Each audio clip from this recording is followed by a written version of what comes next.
Welcome back. So last week we unboxed this embroidery and I thought, why not give it a shot, and I'll video and see how we go. So we got everything we needed in the kit, and I'll list the unboxing below, which has the list to where I purchased it from.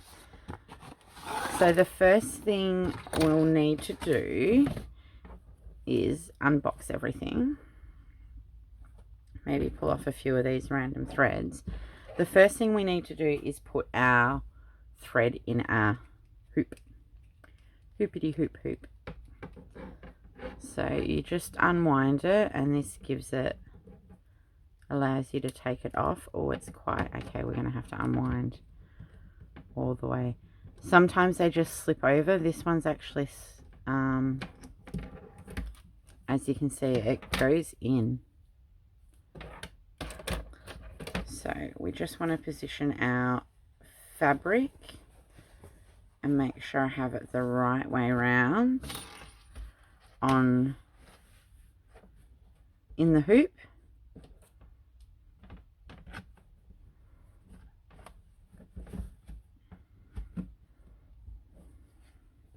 And then you just tighten the screw up.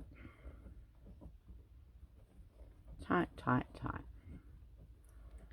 This will stop it slipping.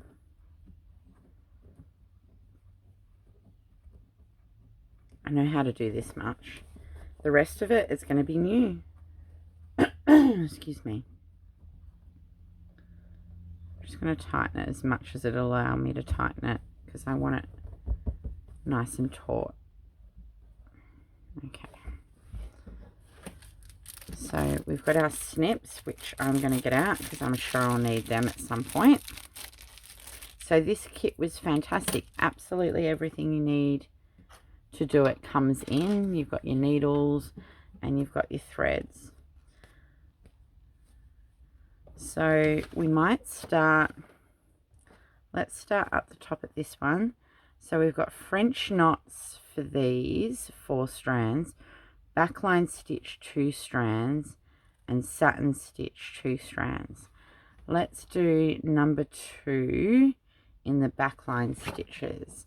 So it tells you backline stitches. So you go in, up.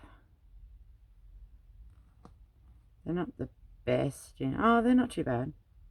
But let's do that, because basically to me backline stitches is back stitching, which is what you already do in cross stitch. So I know how to do that one. So we get strand number 2, which is this one here.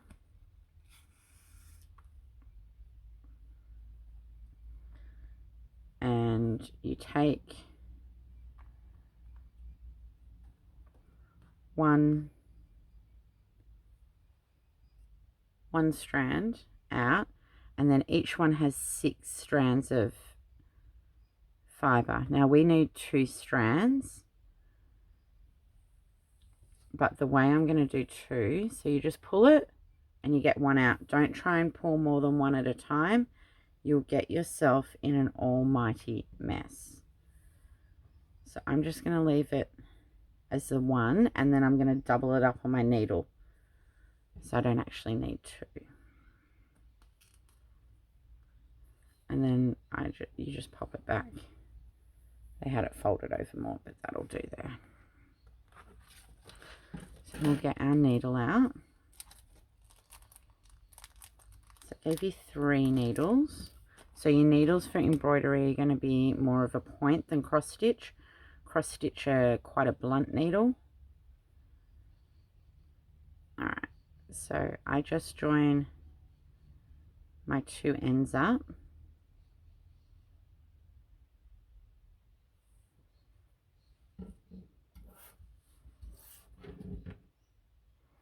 I always spit on them. Give them a suck. I find it easier to thread. And we've got our 2 strands. So back stitch. They're just small little back stitches. So I'm just going to come up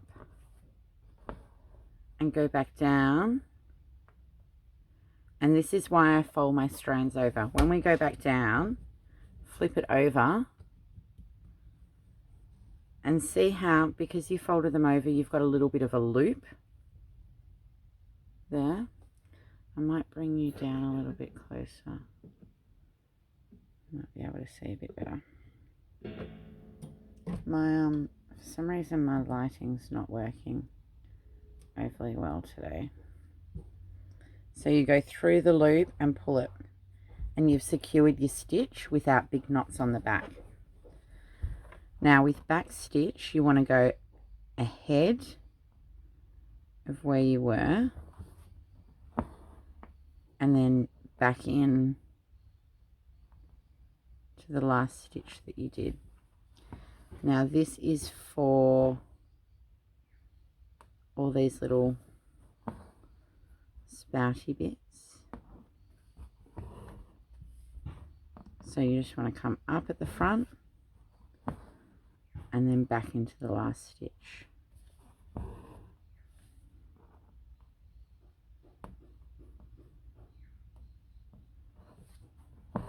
And these are excuse me, I've got a real frog in my throat today. And you just keep going, following the lines. I like this printed one. Like I said, I haven't really done embroidery before, so this is all new to me. But I like this printed because you just have to follow what's printed on the canvas. You don't have to count anything, go back and check. I have a lot of trouble counting cross stitches sometimes. You know, you lose your place, and then you do all your work, and then you find out that you're actually, you know, 2 crosses over to where you needed to be because you counted wrong. Yeah, whoever said counting was easy, not me.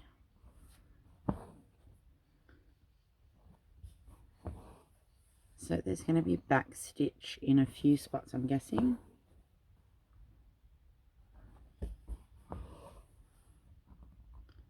We might finish this thread off. And you just keep going. And then it just depends how big your stitches are to what the final product looks like. You can do little ones, you can do longer ones. The downside with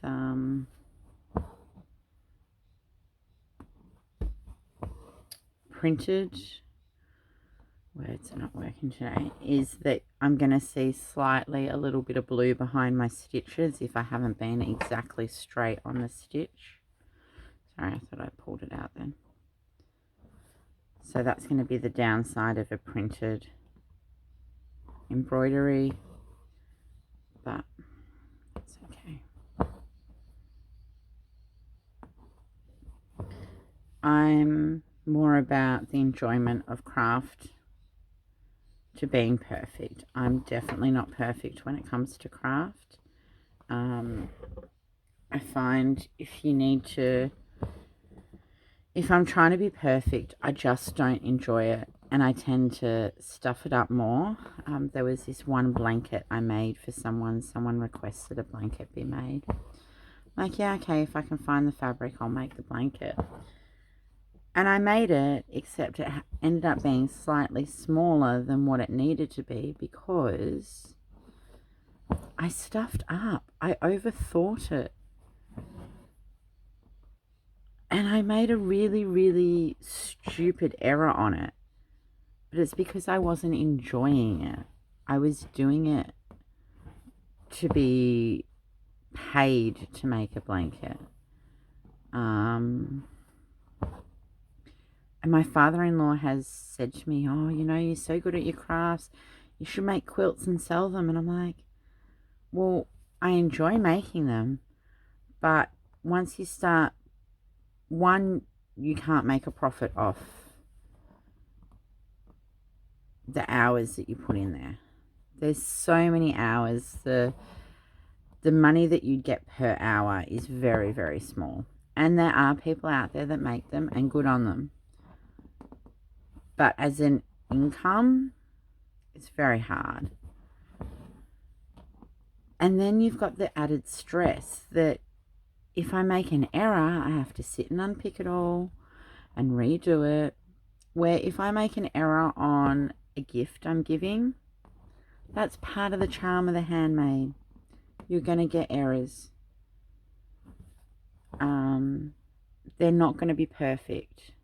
And I can handle that when I'm doing it as a gift. It's taken a very long time. Excuse me. I forgot to bring a drink out. It's taken me a very, very long time to accept that it doesn't need to be perfect. I don't need to point out my flaws. It's handmade, and that's what handmade's about. There was a cross stitch I did. Oh, the last one I did, the cat one. I made an error in it. I made a couple of errors. There was one or two I picked out because they affected the overall look of the pattern. But the other one, I'm like, if it's really that colour in there instead of the other, does it matter? The person's not going to be studying the pattern to make sure it's perfect. I'm the only one that's going to know that it should have been a different colour. The pattern still looks good. Why do I need to... I don't need to stress. Handmade's meant to have imperfections. And that's my whole theory. And like I said, I do this for the enjoyment of making the crafts. I don't do it to be perfect. And I actually said that to someone on the weekend. We had people around. And do you know what they said to me? They're like, well, you won't be winning any CWA competitions. I'm like, nope, I'm sure as hell will not be. And I've just run it through a thread at the back. And there you go. There's the back stitching. So now we need to do a French knot. This is where I've struggled. I've struggled before trying to make a French knot, but we'll give it a shot. So we need color number 3. And this one we need 4 strands. So I'm going to get my 1 strand out. And then I'm going to just pull 1. Whoops. We need 4 strands, so I'm going to pull 2 and double it over the same as what I did before. I find you get a little bit less waste in your thread this way too. Especially if you only need to do a couple of little things and then you've got this extra thread, and I'm not very good at threading it back with the same color. I tend to just throw it out. So mine are going to be longer on there, but that's okay. So we've got 1 strand, 2 strands, and now I'm just going to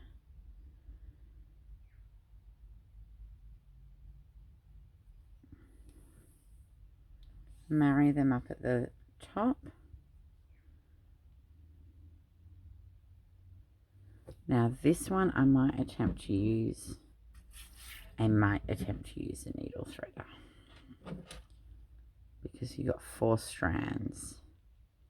That's quite a lot to thread through the eye of a needle.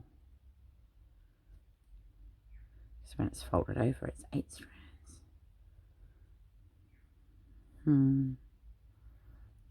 Oh, there you go. So I've got my loop at the end that I'll tie it off.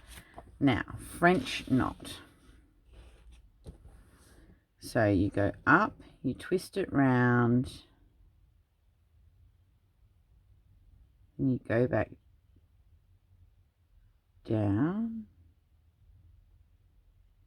and some sort of loop. I don't know. Let's see. So I'm going to go up in the middle here. I don't want to pull it too... Do you know what? I'm just going to go back down again just to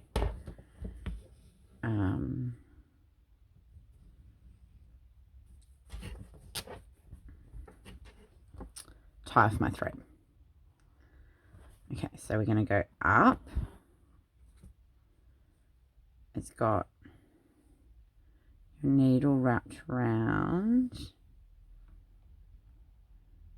You're going to go back down.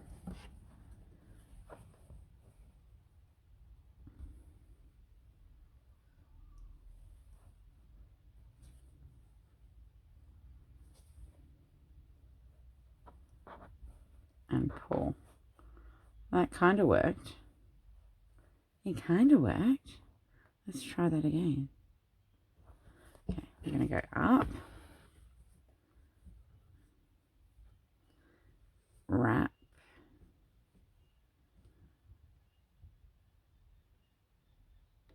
I'm just going to go back down next to it. I suppose it depends how tight you keep the wrap. Okay. Ah, look at that. I made a French knot. That one's really bulky, but that one's nice and little. Not little. I think that's right. We'll see. Alright, let's try again. Up. Thread around. Back down.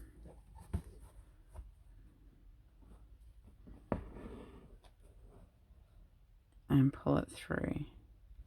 Okay, so it depends how far you pull how tight you pull your thread as to whether you have a bigger, bulkier, looser French knot or a nice tight little one. So I'll try and do a tight little one again. Up.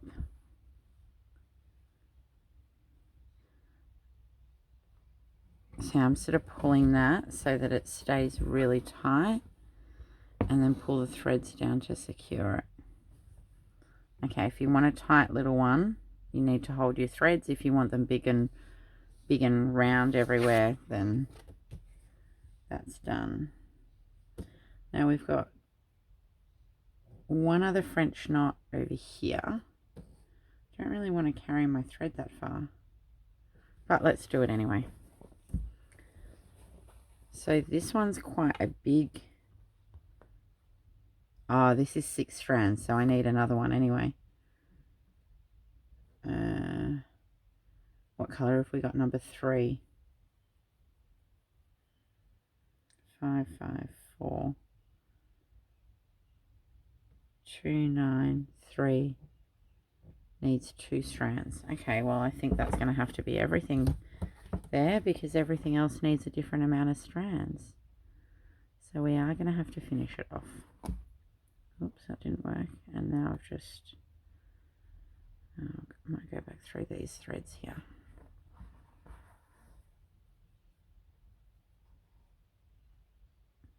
Just tie that off.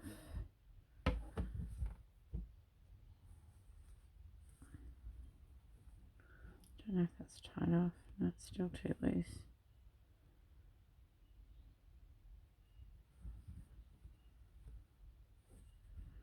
Just do some knotty type things in the back. Okay. So we can try while we've got this out. Now the downside is that I now have thinner threads, but that's okay. Let's try the daisy and straight line stitch 2 strands. So we've got 4 in here, so I'm just gonna pull out 2, and this one we're gonna have to knot it. I wet my finger, wrap it around a couple of times and slide it off, and that was a big bulky knot. That was too big a knot. Let's try again. That'll do. Okay, so we've got daisy and straight line stitching.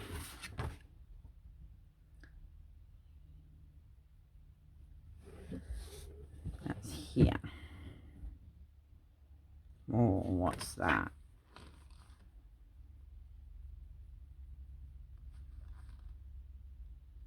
just going back through. I'm trying to read it. It's not overly clear. Alright, hang on a second. Okay, I thought I used to have a embroidery book that had all embroidery stitches, and I didn't. But I do have YouTube, and I've just worked out how to do it because those instructions were not making sense to me. So let's do these here, which they should all be 3. Okay, so you've got your point of your little flower, and then you come back into your point of your flower, but don't pull your threads all the way up through. You come up in between your threads and then back down again. And that is your little daisy.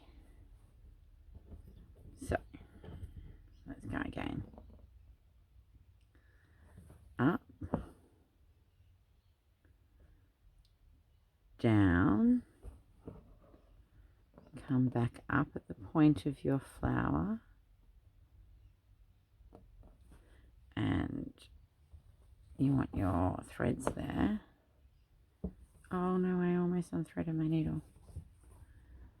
Pull it down. You don't want to pull it too tight. You want to go back in the back here. And I probably needed to pull that a bit tighter already.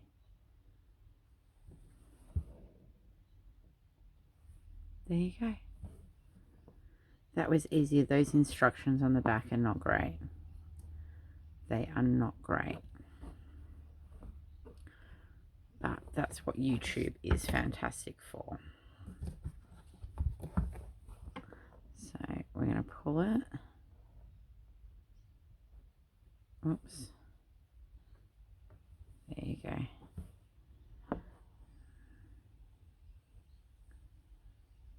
And then back down here.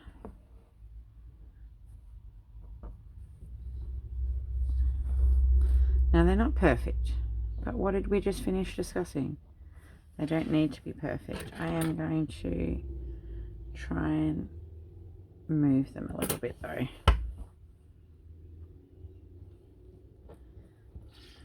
Okay. We'll do one more. 2 more actually, and we'll get this flower done. Pull it up, back in. You want to create your loop. Bring your needle back up through your loop.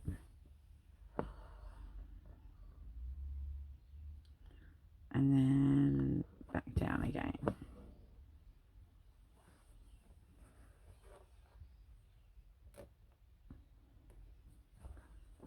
And just fiddle with it until you get it how you want to. So there you go. We've done 3 stitches today, and I think that might be enough for today.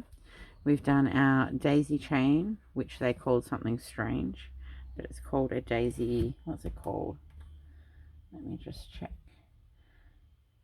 Lazy daisy stitch. We've done our back stitching and our French knot. Come back up here. Oops.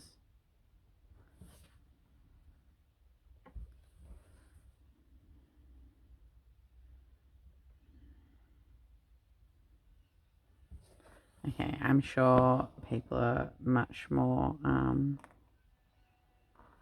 much quicker, but we're learning. Let's learn together. Let's learn together. There you go. We've got our daisy. I'm going to finish that off because I reckon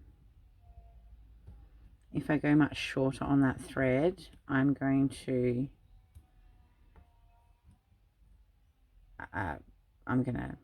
stuff it up.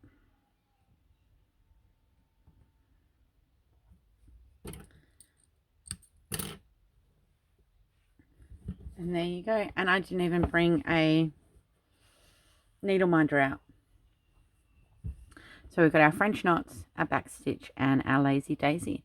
So I hope you've enjoyed that. I might do a couple more of these so we can work our way around and learn together how to do some embroidery so we can create our beautiful flowers. So I hope you've enjoyed that, and I'll see you in the next video. Take care. Bye.